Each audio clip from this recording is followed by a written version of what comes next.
Le Fureteur de Burdigala. Christian Massé vous emmène à la découverte des pièces vedettes des musées bordelais et des recoins historiques de notre ville.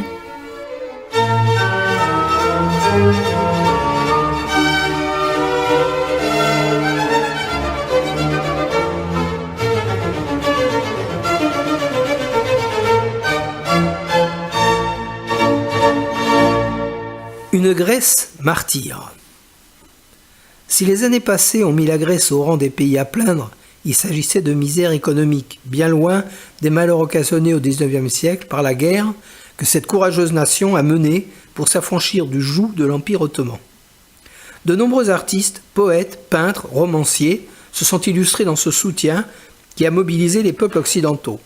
L'un des symboles de cette mobilisation figure sur les cimaises du musée des Beaux-Arts de Bordeaux. Il s'agit de la superbe toile d'Eugène Delacroix, La Grèce sur les ruines de Missolonghi, qui fait pendant à une autre œuvre dénonçant cette guerre, à savoir les massacres de Scio, qui eux sont visibles au Louvre. Des écrivains comme Victor Hugo ou François-René de Chateaubriand en France, et surtout Lord Byron en Angleterre, prennent fait et cause pour les Grecs. Tempérament de feu, Byron s'engage personnellement dans le combat et se rend à Missolonghi en 1824. À l'entrée du golfe de Corinthe, la citadelle occupe une place stratégique. Ceci lui vaut d'être assiégé sans répit par les Ottomans.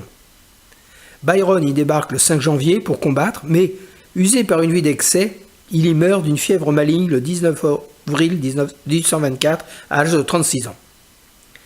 La mort de Byron a été accueillie dans tout le continent par des signes d'une douleur universelle. 2 ans plus tard, dans la nuit du 22 au 23 avril 1826, Missolonghi, qui avait jusque-là héroïquement résisté, tombe devant l'ennemi.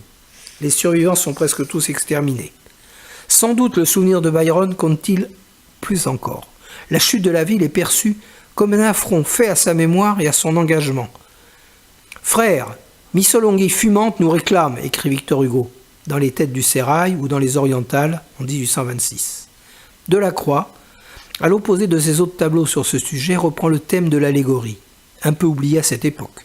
Une jeune femme vêtue du costume national, debout sur un bloc de pierre ensanglanté, s'offre au regard telle une vierge antique promise au sacrifice.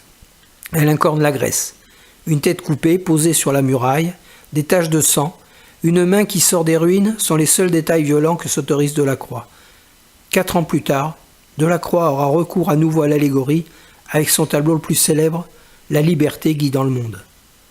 Ne manquez pas d'aller contempler ce tableau en sachant ce que vous savez maintenant. Rendez hommage au peuple qui lutte pour rompre une occupation arbitraire, un combat qui durera, hélas, tant que l'homme sera l'homme.